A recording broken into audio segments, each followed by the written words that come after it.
te kon ñetteel yoon muy tenté ginnaaw gi nag la ko koy yoon daal di gàntal mu yëkkati yile kàddu Cheikh Omar Pape Moussa Sow. waaw ko Cheikh Omar. léegi bu dee daf ne. oui interdiction bi nga xamante ne teg na ci kawam. oui dictature la. oui. Mansour Faye est interdit de sortie du territoire. Il l'assimile à de la dictature. oui Je le prends au mot. oui. Le citoyen sénégalais Ousmane Sonko, qui a été interdit de sortir de sa maison, situation boobu Mansour Faye nu ngi koy décrire kon mi ngi woon ci réew mi wala nekkul ci réew mi Mansour Faye. mi ngi foo nekkoon ministre. bi ñuy interdire Omar Sarr Abdoulaye Baldé les dignitaires du régime Wade ñu leen di interdire de sortir du territoire est-ce que Mansour Faye mi ngi fi woon wala nekku fi woon.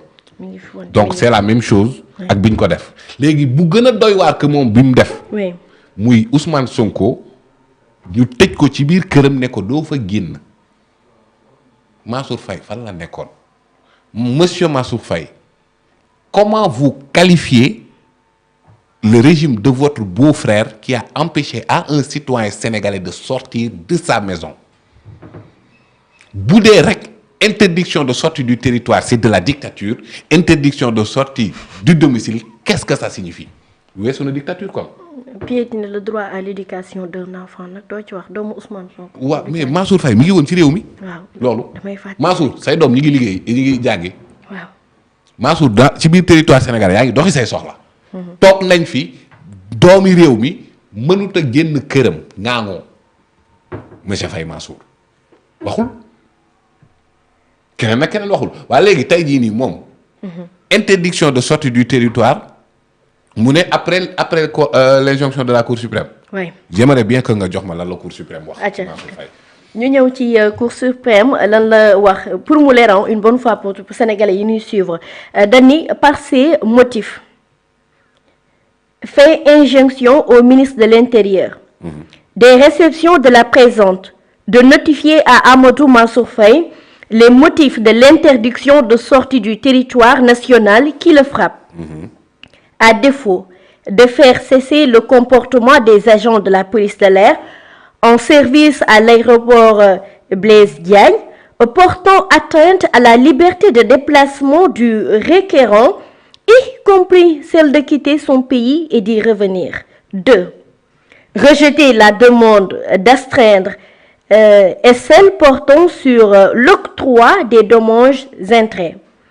Ainsi fait, jugé et prononcé par le président de la deuxième chambre administrative, désigné en qualité de juge des référés en son audience publique des référés tenus les jours, mois et ans que dessus et où étant présent. Oumar Gueye, président, Seynabou Ndiaye Diakhaté, premier avocat général, Matar Saloum Camara, greffier, en foi de quoi la présence ordonnance a été signée par le président et le greffier Oumar Gueye et Matar Saloum Camara. waa léegi. waaw mooy lii mooy. lii conseil. bàyyi ma tekki ko ci olof. ñëwal. Mansour Faye boo déggee texte bi nga lire ci Facebook. J'ai entendu une intervention de Mansour Faye sur les ondes de la LFM. Oui. Il parle comme si Cour suprême daf ne Mansour Faye ma demal yow mun nga def lu la neex. alors que Cour suprême daf ne ko. oui daf ne ko. oui. nañ la notifier interdiction bi. maanaam moom bi muy saisir Cour suprême. oui. pour am notification bi la. Pape et non pour génn. Pape Moussa répété li nga wax. Cour suprême. waaw. bi mu koy saisir pour am notification bi et non pour na génn Cour suprême waxu ko génnal de dafa ne les agents du ministère de l'Intérieur nañu notifier Mansour Faye interdiction de sortie du territoire à défaut nag bàyyi leen ko mu dem. tey laa jommi ci réew mi. moom nag boo ko déggee muy wax dafay mel ni Cour suprême daf ne ko demal Sora dafa mel ni moom ni muy waxee Cour suprême waxu ko demal. Pape Moussa xaaral ngeen baal ma ci reetaan yi par respect excusez-moi pour sénégalais yi nekk duñu suivre actuellement. Pape Moussa nga ni Mansour Faye coow li dafa dem ca Cour suprême pour ñu notifier ko motif d'interdiction de sortie li tax ñu tere ko mu génn réew mi nan ko notifier. voilà kon demul Cour suprême pour ñu ne ko génnal réew mi wala damaa bëgg génn réew mi. déglu tontu Cour suprême. Cour suprême nee na agent wu ministère de l'intérieur notifier leen Mansour Faye la mesure d'interdiction bi kon kay da ngay xam maanaam boo déggee tontu bi rek di nga xam lu ñu ko laaj. Il donne injonction des réceptions aux agents du ministère de l'Intérieur de donner notification à monsieur Amadou Mansour Faye kon kay kii naan jox leen notification moom dañ koo laaj notification waaw Mansour Faye di tontu mel ni moom Cour suprême daf koo autoriser mu génn non quand même. Manipulation nag am na ci mbir yi nekk. Objection monsieur Faye. waaw du objection. bi moom objection retenue la. léegi. oui. Il est libre de ses mouvements. oui 196 712 kilomètres carrés fu mu neex dem. moom Mansour Faye. Il est présumé innocent. Il n'a pas été condamné pour quoi que ce soit. oui waaye yow toogal xaar rek. Ahmed lu mu wax Mbamba daa bañ a dem. waaw Ahmed nee na mbaam bi dafa bañ a dem yow waaw mais Pape Moussa mbaamu Ahmed yi ñàkk na kersa mais Ahmed lim dafa gën a rëyati. mbaamu Ahmed bi comme bagage Mansour yi. mais est-ce que xam nga ni Ahmed bokkul woon ci course gi. waaye burux la na ba bokk mbaam ba ni ko Ahmed. doo dem bagage Mansour way de comme mbaamu Ahmed daa wi. loolu xaar rek. kenn waxu ko ne yaa def. procédure yi ko concerné. oui. mi ngi ci yoonam. oui léegi mu yegg si. oui jaratul yàqamti. léegi mu yegg si jaratul yàqamti. donc kon na jël ay. mais tamit moom nee na jusqu'à l'extinction du soleil. kenn du ko mën a toppee dara. te wax na itam ni bu dee ku bu dee. ça c'est une autre paire de manches. oui parce que nee na bu dee fond force Covid 19 bi la moom kenn du ko topp ci dara. bon loolu c'est leneen la. oui. parce que les poursuites. oui le fond des poursuites. oui lu ñu ko mën a reprocher. et cetera. loolu yeggaguñ ci. oui fi ñu toll xam nga lan la. bul génn réew mi xaar ñu foofu lañ toll. mu toog xaar. waaw mu toog foofu lañ xaar. na toog léegi nag rapport Covid effectivement amoon na.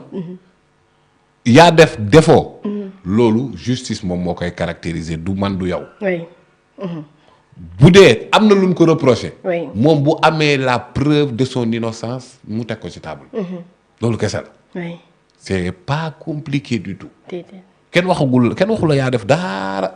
justice day seet. justice day enquêter. justice day atte. oui les audiences sont publiques. contradictoires justice bu équitable la ñu am. alhamdulilah ñoom kay nañ sant parce que fii dañ la daan jël xool aéroport Malabo. Dubai Port World lu leen neex ne la yaa ko moom prouver ñu moom nguuram moom Mansour Faye.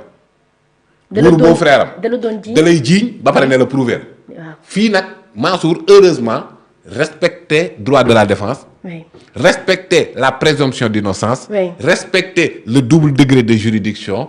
Donc Mansour Faye il peut être rassuré à 100% que même s'il y aura procès. Il y aura un procès équitable. Il y aura une justice pas sélective.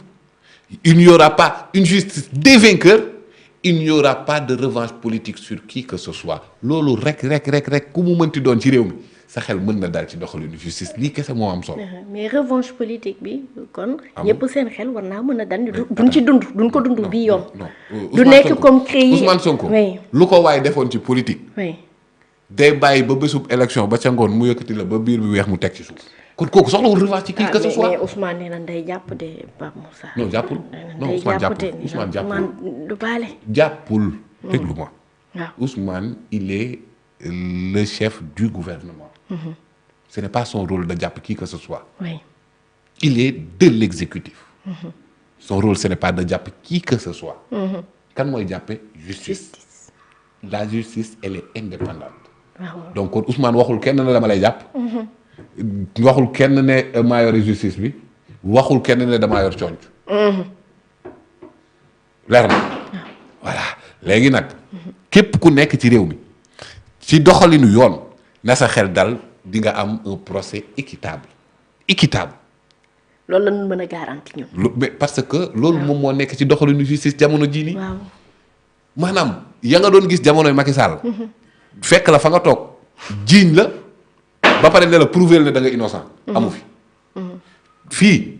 ku ñu fi jiiñ les charges de la preuve incombent même en matière civile au demandeur donc ci bii nii parquet bi la defal accusation moom mooy apporter la preuve de la véracité de li mu lay wax yow nag tu es présumé innocent. andil la preuve ca innocence ba ñu bàyyi la nga dem yoonam. yomb na quoi. mais moo gën rakk xaw ma rakkam la xaw ma magam nekk di ci plateau ci woote ci rajo di yuuxoo ko nangam yow non mais attends pourquoi elle n'a pas crié avec l'arrestation de Lat Diop. très bonne question. mais d'accord mais moom fan la nekkoon ba ñuy teg Ousmane Sonko lañ koy teg yëpp. soxna Marème. muñal rek amul problème. Si votre frère est innocent il ne sera inquiété pour quoi que ce soit. non loolu moom leer na moom soxna Marème. mais Pape Moussa. xam nga tamit ci janoo ak taskatu xibaar yi danoo laaj le président de la République ni ko dafa am premier ministre bu fort boo xam